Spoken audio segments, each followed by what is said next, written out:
Please welcome Dennis Michael Lynch.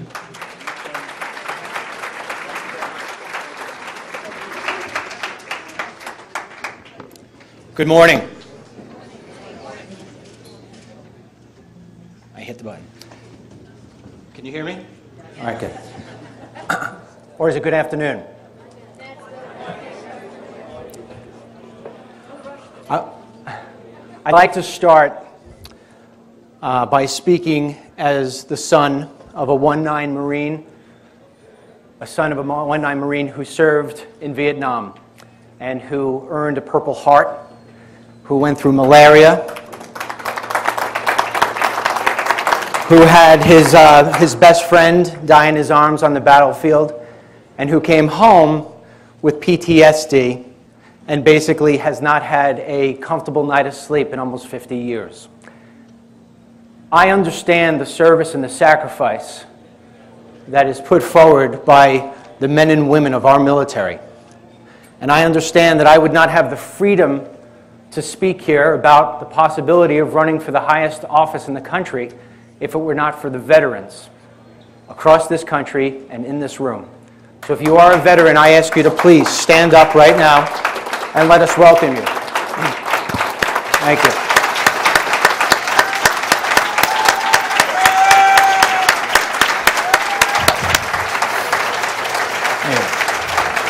Thank you for your service. Thank you. You are true heroes, and what you have done is what is called an act of love. So many of you are probably sitting here and say, wait a second, did he just say President 2016? Who is this guy? I get it. I'm not even a dark horse. I'm like a dark pony. Well, I already told you who my dad was and is. And my mom and dad, when they broke up, my mom had to go out and get a job waitressing. And she worked 16-hour days, 6 days a week. So this way, we wouldn't lose our home. And this way, I could continue with my Catholic education. It's that work ethic that I have today. And thank goodness she did what she did, because I wouldn't have met my wife. I met my wife on the first day of 9th grade. I went home, I said, Mom, I'm going to marry her. She looked at me, and I predicted it right. So later when I tell you I'm going to be the next president of the United States, don't deny me that.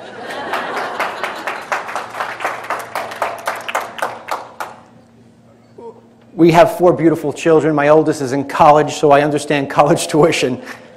And my youngest is 6 years old, and every night I go through Common Core math homework, so don't tell me I don't understand Common Core. But over the course of my 27 years since I graduated high school, I've been an entrepreneur, and I've started 5 businesses from nothing but having a plan, a blueprint, and a whole bunch of determination.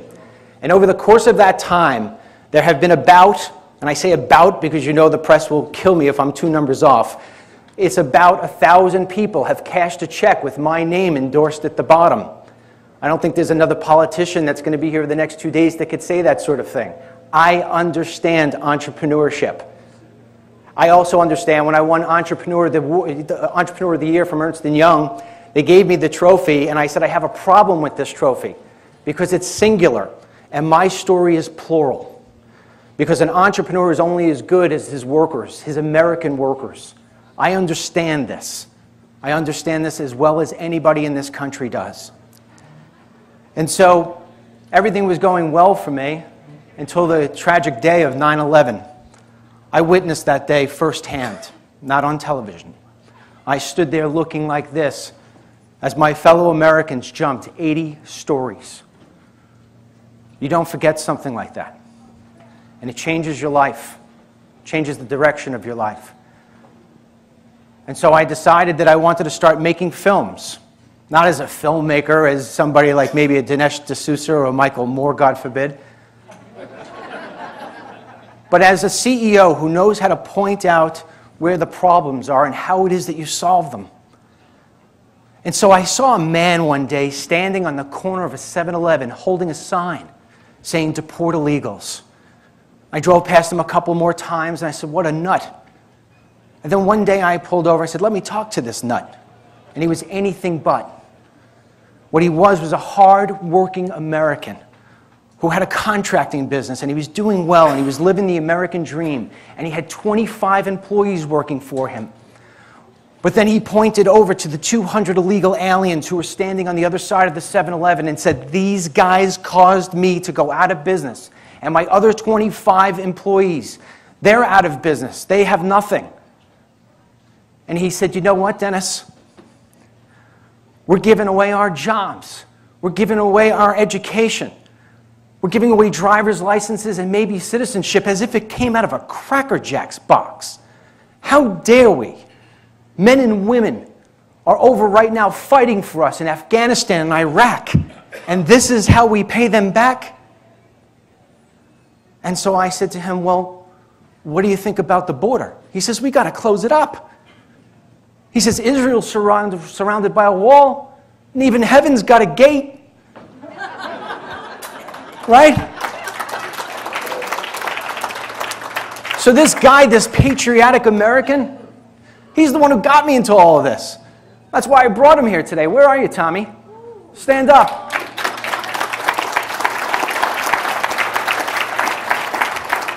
So what I did was I drove the country. When I make my films, I don't fly. You can't see the country if you're flying. And you certainly can't see it if you're on a golf course. So I drive this country, and I go by rail because it gives me the opportunity to see what's going on in this country. It gave me the opportunity to go down to the border and see what's coming through. I've worked with the Border Patrol in the dead of night. I have caught the people that you're hearing about today that are 8 miles away from our southern border. I've caught the gang members and the people who are trying to come in here and do bad to this country. And it's just being let happen.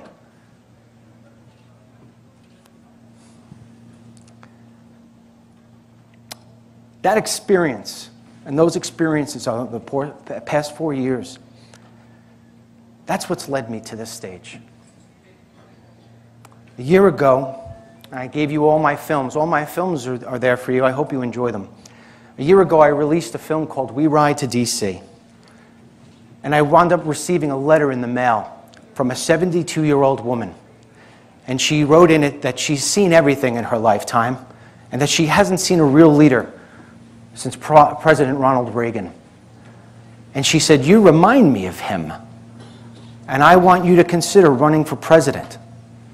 Now, when you get a letter like that, you sort of smile.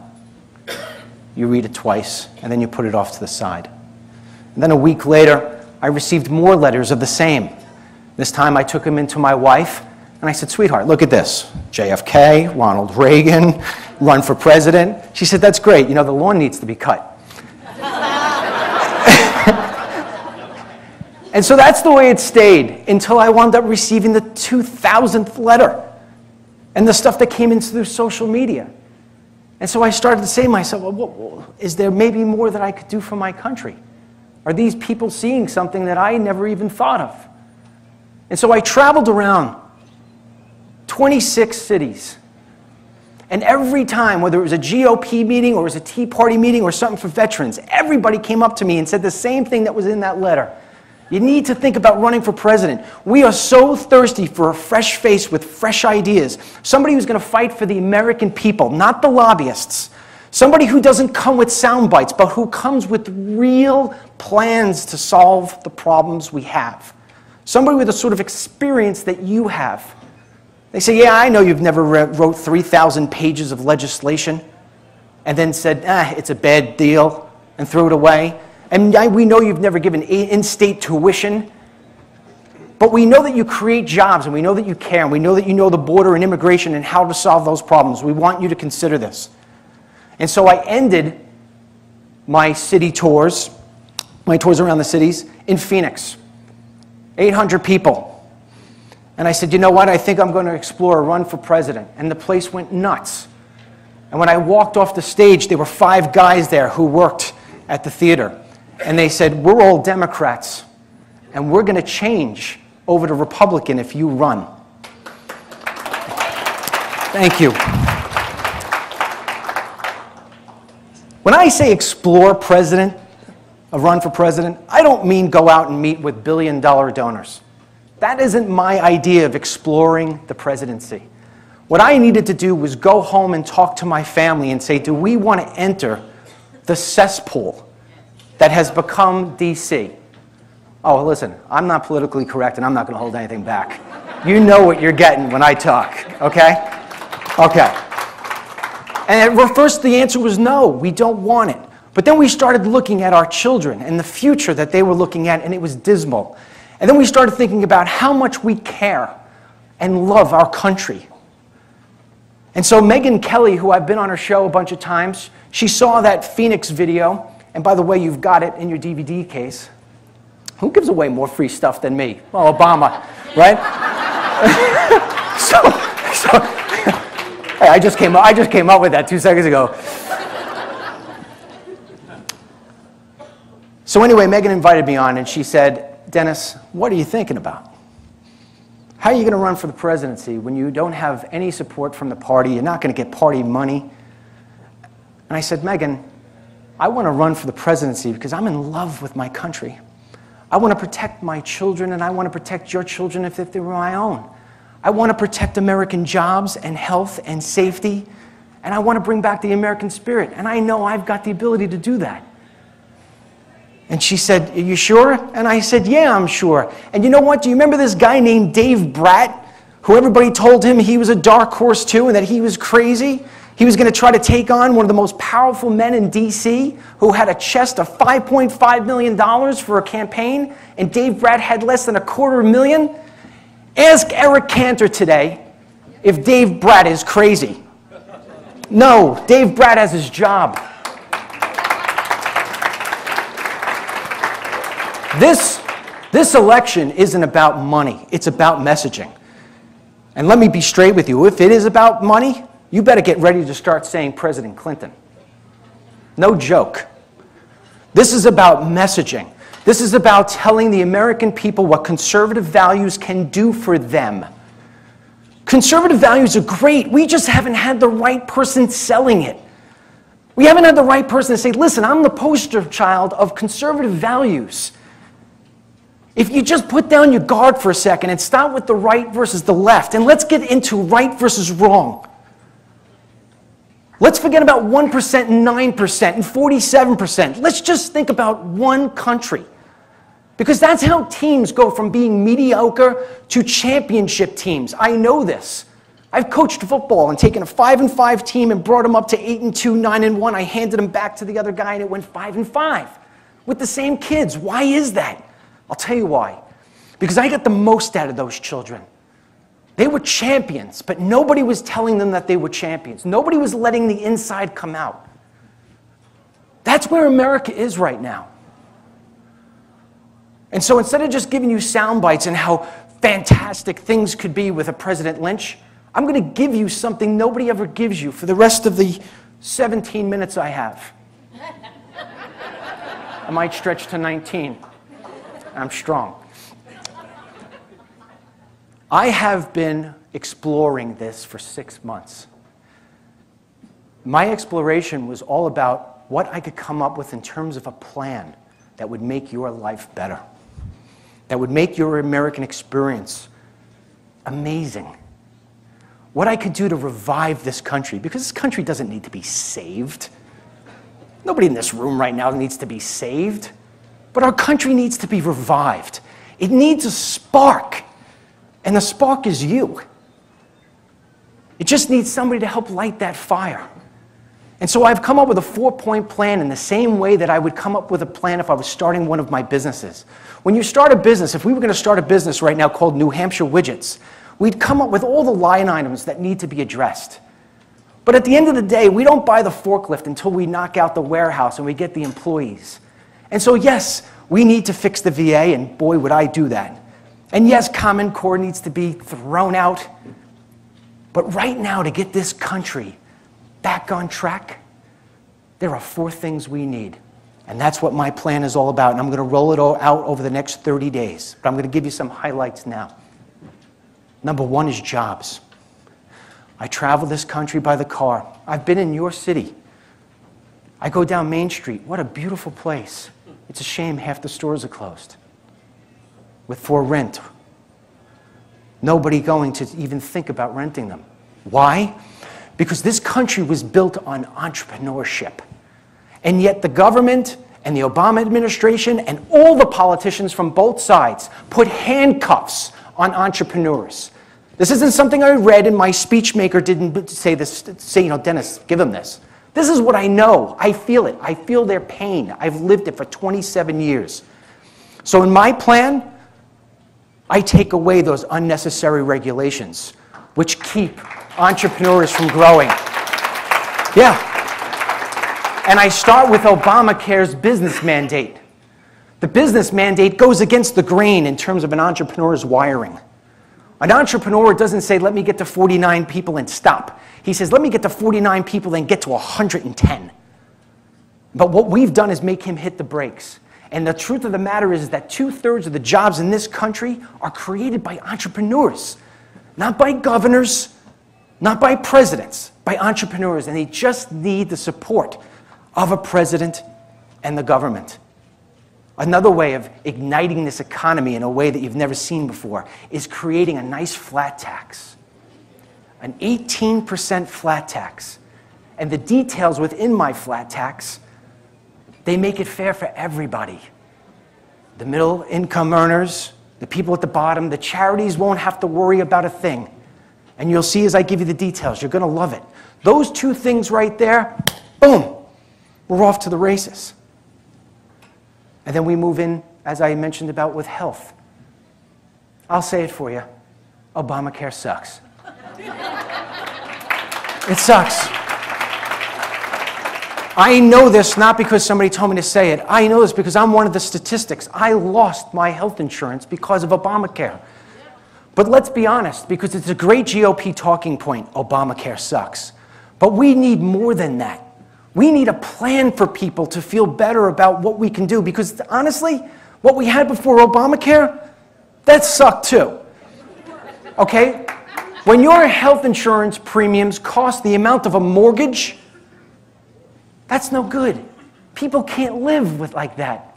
So my plan would be to open it up, put the power back in the consumer. Make these insurance companies fight for your business and be competitive by letting it go across state lines. Now, I know this is sort of the stuff that you're going to hear from the other guys as well. And that means it's a good plan, because I've endorsed it. But the next part is your safety. Your safety. In my pocket is a cross from September 11th. It's from the Trade Center, made from the steel. A mother who lost her fireman's son gave this to me. It was her only memento from that day. She said, Dennis, I'm going to give this to you instead of keeping it on my bedpost, because you're the one guy who puts his money where his mouth is. And you have 3,000 angels protecting you for as long as you promise to do everything you can to make sure this never happens again. And folks, based on my travels around the country, I just came back a couple of weeks ago by myself from coming from the northern border between New York and Canada, watching trucks cross over from Canada into New York with nobody stopping them, no border patrol. I've been down on that border, and I've been warning on Fox News and every other place that will have me on about what's happening on our southern border. And now you're finally hearing that ISIS has a camp 8 miles out. I know this is going to sound a little New York tough, but that's who I am. If I were the commander-in-chief, based on the conversations I've had with the men and women of our military today, who want to go in and do the job right and do it now, I will wipe ISIS off the face of the earth.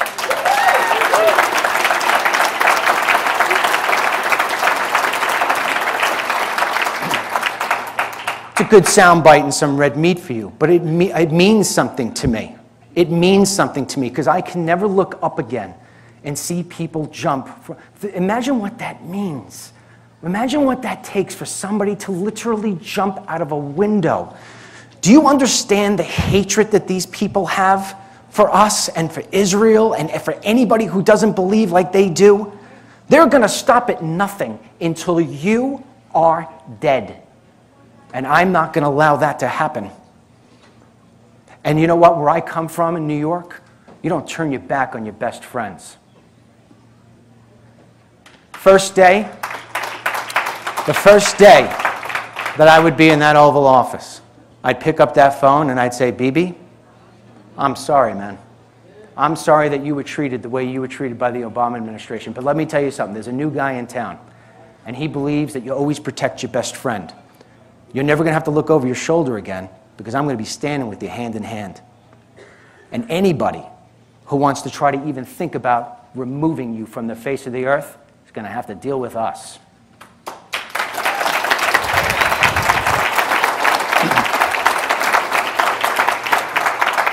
Now, at the same time, I believe in reaching your hand out to the world and saying to people, hey, let's make a better America, let's make a better country, let's make a better world, let's be friends, let's do things together.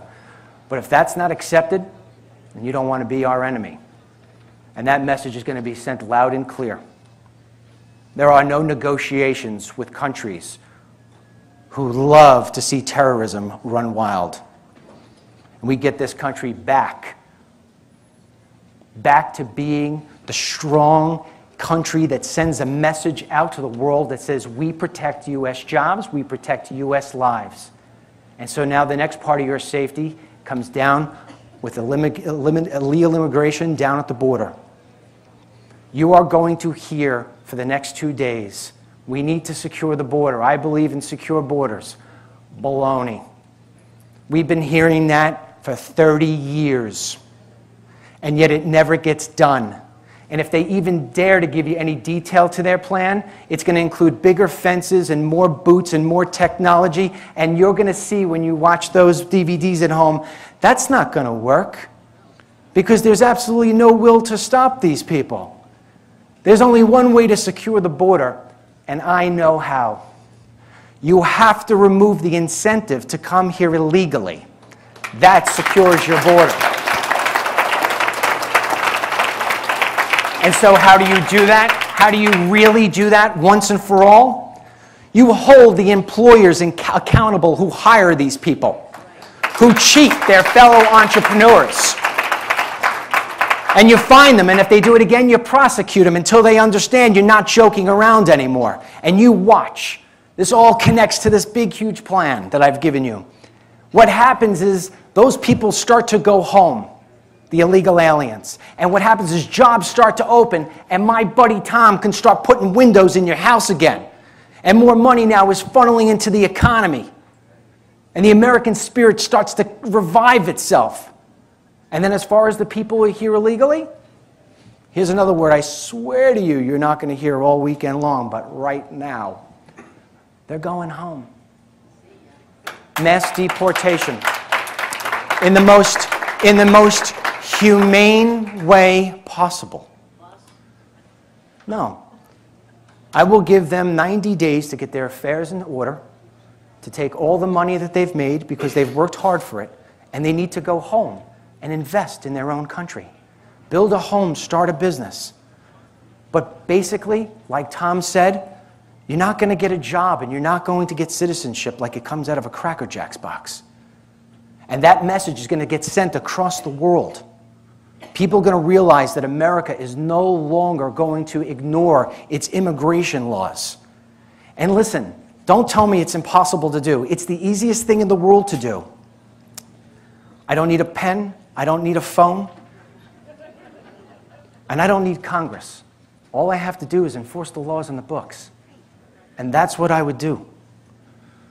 And then I tail in because I'm given the 2-minute warning, which is really 4 minutes.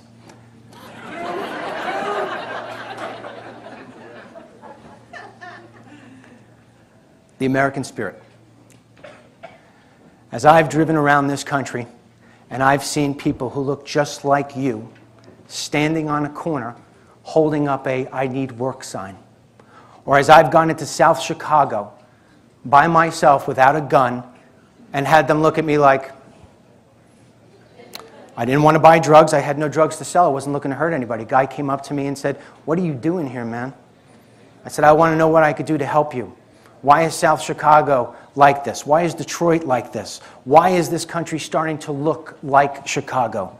And he said, because 10% of our population, the gang members, the drug dealers, they're causing all the problems. And good people like me, I have to mow my lawn between 6 a.m. and 1 p.m. and then I got to go in the house or else I'm going to wind up getting hit with a drive-by.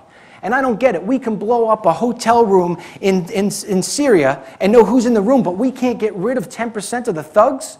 What entrepreneur would want to open up a business here in South Chicago? And you're questioning why it is that I'm on welfare? There's no job for me. I'm in survival mode. Do you know how many good people I've met across this country? I don't care if they're Latino, white, black, polka dotted, it doesn't matter. They look at me and say, I've got no opportunities. Folks, I'd like to tell you more, but I'm out of time. I ask you to go to dml2016.com. I know it's a long shot, but I launched a PAC today, DML for America. And for the next 30 days, I'm going to go out and raise money and give this plan to people. And as long as I'm given the opportunity to get up here with these other great men and Carly, who will be here, I think you'll start to see American people liking what it is I have to say. There's got to be some reason why when Megan ran that poll, after I got off her show, would you vote for Dennis Michael Lynch if he ran in 2016, that more than 85% said yes. There's something there. I want to explore it. I hope you will too. God bless you. God bless America. And please don't forget, nobody will ever fight harder for you than me. Thank you very much.